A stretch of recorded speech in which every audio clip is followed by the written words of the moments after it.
নমস্কার। জয় মা দুর্গা, জয় মা কালী। সামনেই কালী পুজো। আপনারা প্রত্যেকেই জানেন 20শে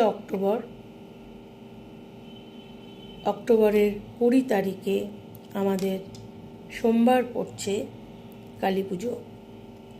এই কালী পুজোর দিনকে আমি আপনাদের বলবো যে আপনারা এই দিনটা, এই অমাবস্যার সময়টা হেলায় না হারিয়ে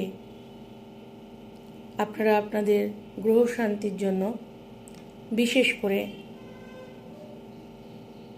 শনি গ্রহের অশুভ প্রভাব অনেক সময় মানুষের জীবনকে অনেক রকমভাবে জেরবার করে দেয়। হওয়া কাজ ডিলে করে হওয়া, বাধা বিপত্তি সমস্ত কিছু, এবং বিভিন্ন ধরনের নেগেটিভিটি যাদের মধ্যে চলে আসে, বিভিন্ন ধরনের সমস্যায় বারবার যাদের পড়তে হয়, যাদের আশা সহজে পূর্ণ হয় না, এবং যে কোনো কিছু ভালো কিছুর মধ্যে সবসময় একটা কোনো কিছু এমন ঘটনা হয়ে যায় যেটা আপনার হাতেও থাকে না, সেটা সেই ভালো কাজটা আর হয় না, শুভ কাজটাও হয় না। শুভ কাজটা যতই আপনি করতে চান, কোনো না কোনো রকমভাবে বাধা হয়। এগুলো হয় নেগেটিভ ঊর্জা থাকে, নেগেটিভিটি থাকে।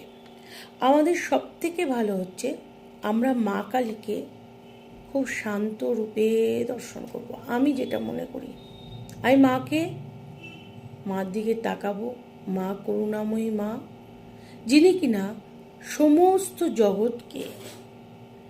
সমস্ত জগৎকে গভীর রাত যখন থাকে আমাদের রক্ষা করেন যিনি, সেই মা কালী, সেই কালরাত্রি মা কালীকে আমরা মায়ের কাছে তার সন্তানের মতো একদম মাথা নত করে তার কাছে প্রার্থনা করব।